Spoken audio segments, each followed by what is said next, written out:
This is me, and I just closed on my first home.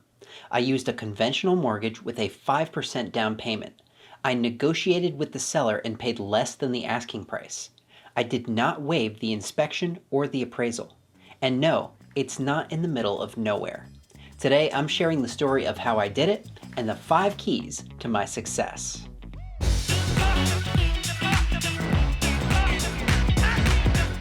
Over the past 6 months, the housing market has been absolute insanity. Every decent house that hits the market is booked solid with showings within hours, receives dozens of offers within days, and sells for well over the asking price, typically after a bidding war filled with inspection waivers, escalation clauses, and all-cash offers.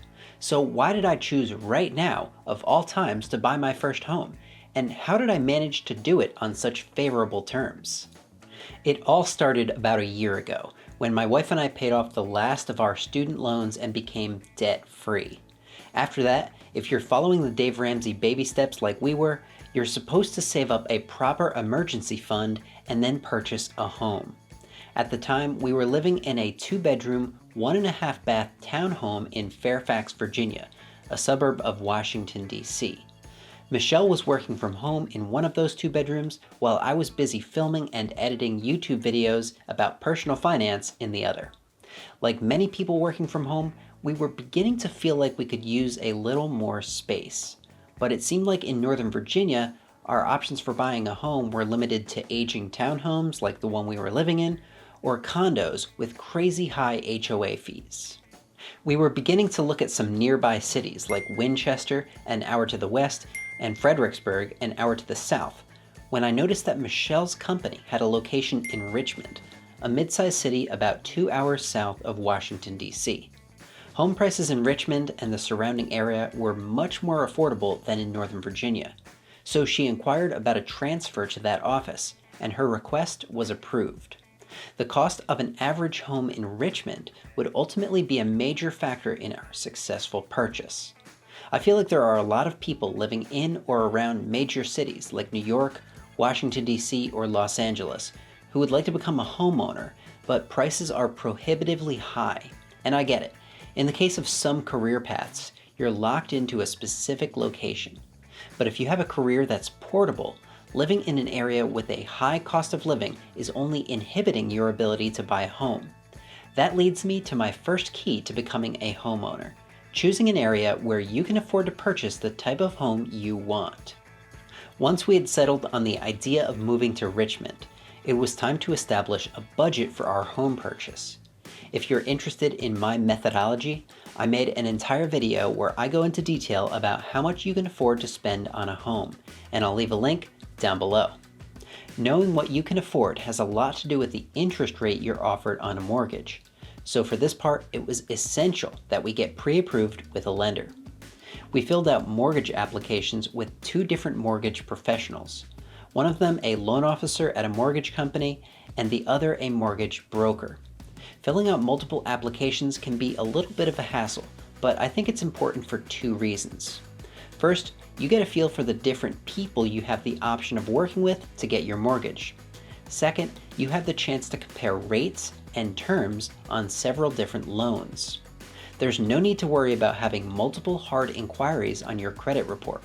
It only counts as one inquiry to be pre-approved with multiple lenders, as long as those pre-approvals are within a few weeks of one another.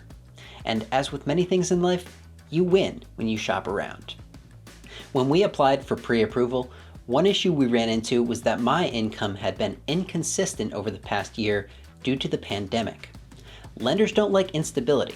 They like regular paychecks. Because of that, we had to submit our application on my wife's income only. Normally, this would severely limit our buying power, but in our case, we were totally fine because of 2 very important factors: our credit scores and our monthly debt obligations. Let's talk about the credit scores first. I'm sure you know that the higher your credit score, the less risky you appear as a borrower. And because you're less of a risk, you get rewarded with a lower interest rate. In our case, both of our credit scores were higher than 800, and as a result, we were able to secure an interest rate under 3%. Next, let's talk about those monthly debt obligations. When you apply for a mortgage, the monthly payment you qualify for is based on your monthly income and your monthly debt obligations. In general, mortgage lenders will approve you for a monthly mortgage payment of 45% of your monthly income before taxes, minus any monthly debt obligations. Let's say I earn $10,000 per month before taxes. I have a $500 monthly car payment and I have an $800 student loan payment. So I take 45% of $10,000 and I get $4,500 per month. Then I subtract $500 for my car and $800 for my student loan, and I'm left with just $3,200 per month for my maximum mortgage payment. In our case, we didn't have any monthly debt obligations whatsoever. That allowed us to qualify for the maximum monthly payment based on our income only. And even though we could only use Michelle's income, we still qualified for more than enough of a mortgage than we ultimately needed to purchase our home. That's my second key to becoming a homeowner: be debt-free with a high credit score. Once we had established our budget and got pre-qualified for a mortgage, the next step was to select a real estate agent to represent us for the transaction. I could talk at length about why real estate agents are important and why you should have one, especially as a first-time home buyer. We selected our agent, Bryson, based on my past experience collaborating with him on a real estate video for this channel, and after both my wife and I had the opportunity to interview him and hear about his approach to the home buying process. The initial interview lasted about an hour, and we had a follow-up session a few days later to become familiar with searching for homes on the MLS platform and to learn about the different aspects of crafting a compelling offer. These initial meetings allowed us to become comfortable and develop a rapport with Bryson, who later saved us a ton of money and enabled us to act quickly on what would ultimately become our new home. My third key to becoming a homeowner is to find a quality real estate agent to represent you. The following weekend, it was finally time to drive down to Richmond and walk through some homes. Bryson scheduled 7 back-to-back showings for us to ensure that the trip would be worth the 2-hour drive each way. On day 1, we saw homes that were too small, too old, and too expensive. We also saw one that we could see ourselves living in. So we said, what the heck, let's throw our name into the hat. The next day, we offered $20,000 more than the asking price and waived the inspection contingency. The seller went with someone else, but that's all right. We still had a very successful day of home shopping. By walking through several homes, we were able to better understand what we were looking for in terms of square footage, lot size, and number of bedrooms.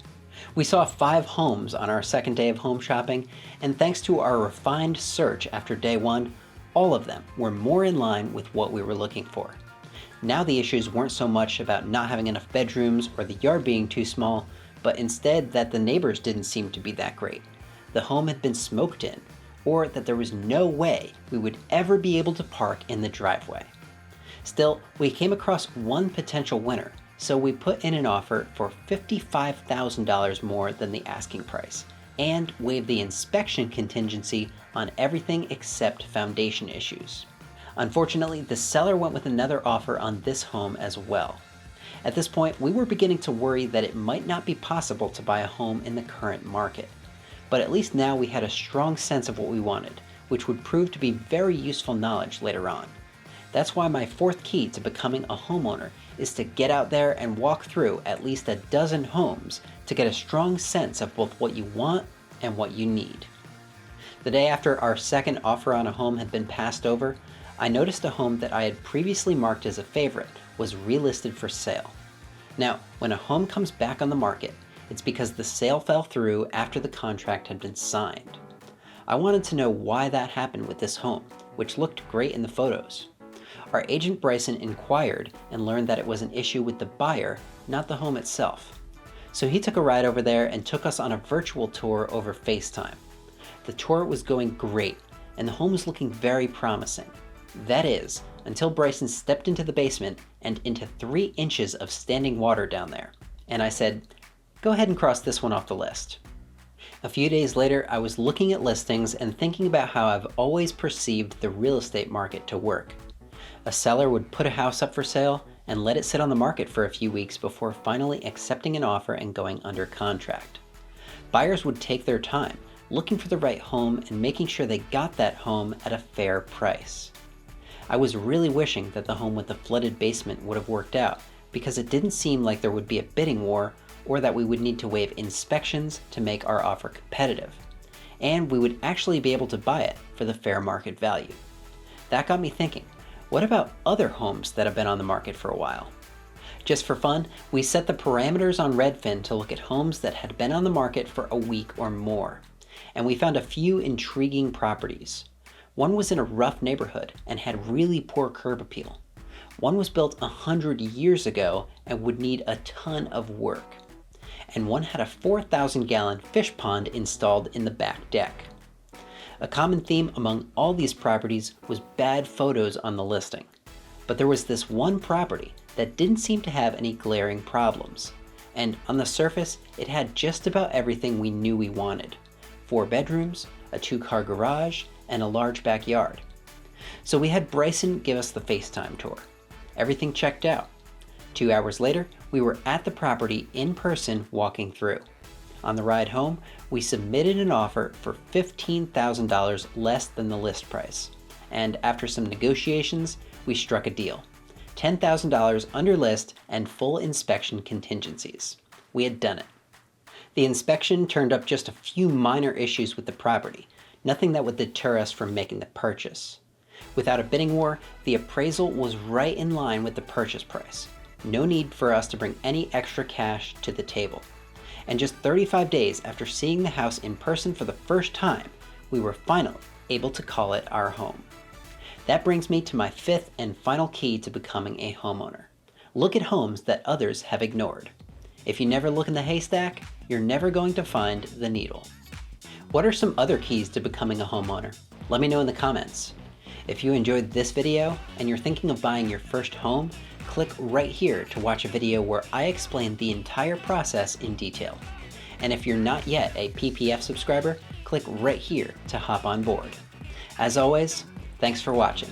I'm Andrew Shear, and I'll see you next time.